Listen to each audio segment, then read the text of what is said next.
All right, good afternoon. This is my free period, so I'm going to do some notes with you for Algebra 2. And today we're going to work on evaluating expressions, doing order of operations, and then we are going to do some modeling on the next page. So whenever we are doing order of operations, just remember order of operations, P stands for parentheses. We have to do work inside of the parentheses first. E stands for exponents. Then we have to multiply or divide from left to right, whichever one we see first. And then we also have to add or subtract from left to right. So it doesn't matter if you see addition or subtraction first. Whichever one is first in order is the one that you're going to do. So if you need more time to copy that down before we start the example, just hit pause and then hit play when you're ready. Okay, so for the example 1, we are going to substitute a -3 in for x and a 4 in for y and then do order of operations. So we have a 2. Now instead of y, we can now put 4 squared minus 4 and then in parentheses, -3 plus 5. All right, so the first thing we have to do is parentheses. So we're going to evaluate -3 plus 5. So I'm just writing everything else down. But now, instead of -3 plus 5, we can change that to a +2. All right, then our next step, we've done parentheses. Now we got to look at exponents. And for our exponents, we have a 4 squared. It only goes to the 4, not the 2. So that becomes 2. 4 squared really means 4 times 4. So that's 16 minus 4 times 2. All right, so now we are ready to, this time we only have multiplication. So we're going to multiply our numbers that need multiplied. Parentheses right here, 2 times 16 is 32.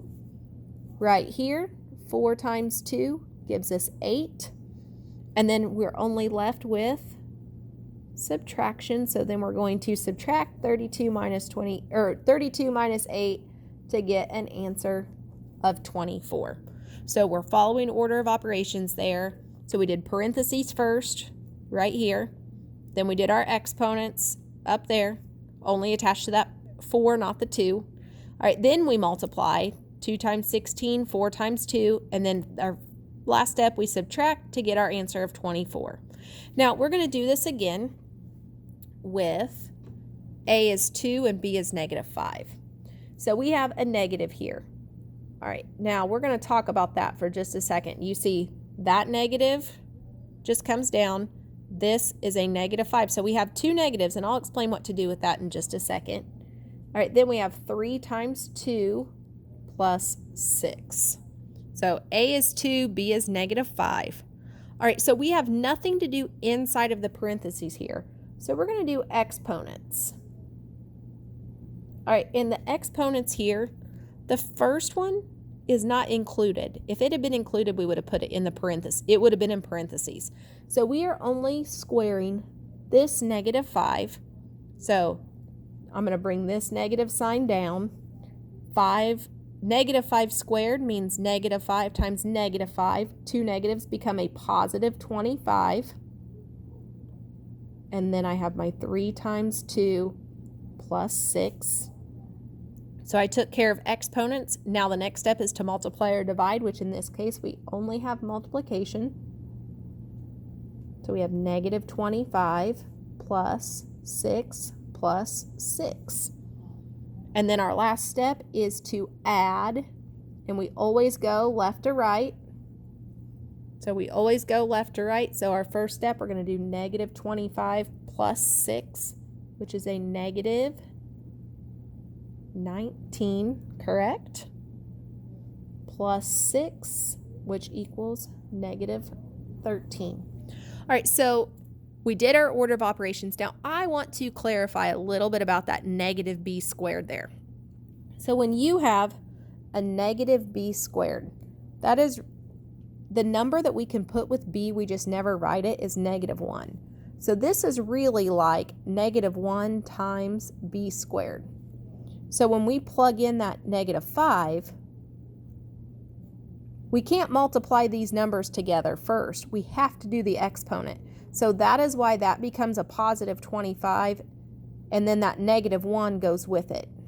So I didn't write the 1 up here, but if you need to write, if you have a number or a variable without a number, feel free to write that negative or change that to a -1, because then you can see you do the exponent first, then multiply by the -1. All right, so there are more examples. If you go to the class notes PDF, you will see a couple more varieties if you would like to see more examples, but I am going to move on to our modeling situations. So again, if you feel like you need more time to write these examples down, just hit pause, and then whenever you're ready for me to talk again, hit play. So on this one, the first example, we have $200 and I save $30 per week. So we are changing this into an algebraic expression. So we will be changing our words to numbers and symbols. And so we always want to start out with our starting amount of money. Now in this case, we have to decide if we are saving money. Am I adding to the number of dollars I have or subtracting? Saving means we're going to earn money or have more money. Anytime we have more, we're going to add. And then we are going to add the amount that we save. Amount saved times the number of weeks, because we're saving per week.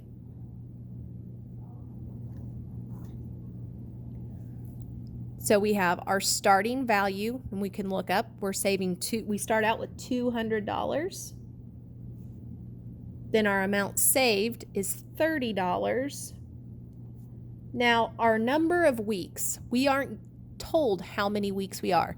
Anytime there is something that we do not know in math, we assign it a variable or a letter. So in this case, you could use any letter you wanted. Sometimes people like to use X. Some people like to use W for weeks. You could use A, B, C, whatever you guys want. But in this case, I'm going to use W. So if we wanted to simplify this, we would just write 200 plus. Anytime you have a number times a variable, you can simply just smash those together and put 30W.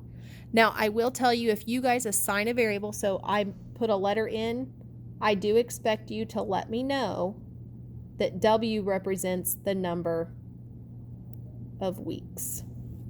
So always identify your variable. That's very important. So always identify that unknown. So here we have $200 and then we're saving $30 a week.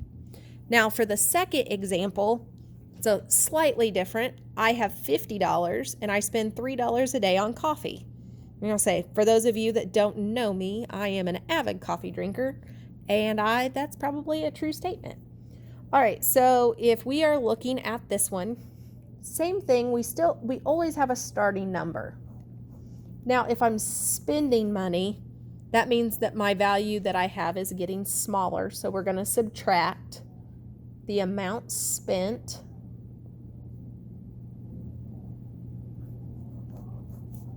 times the number of days.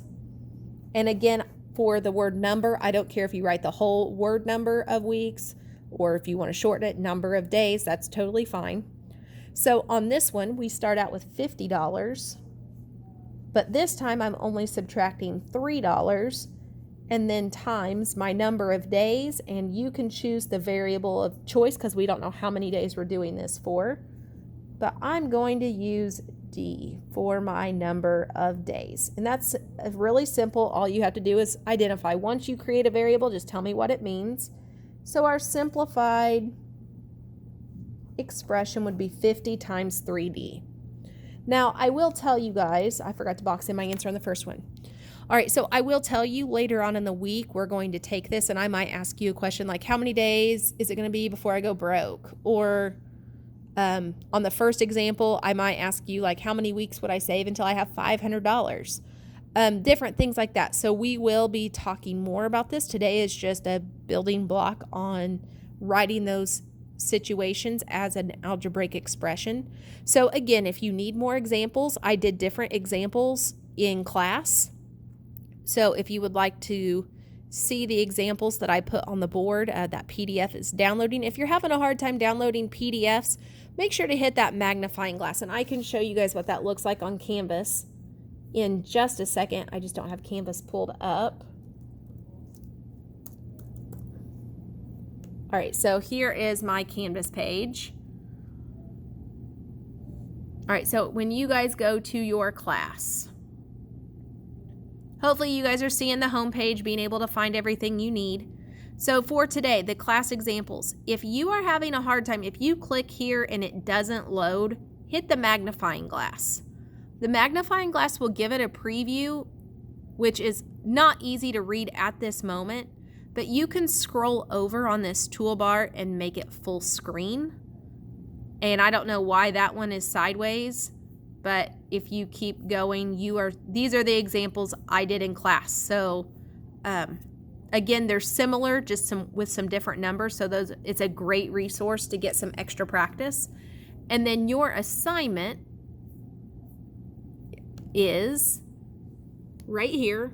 You only have to do the numbers that I've listed here. So again, if that link doesn't work, use the magnifying glass.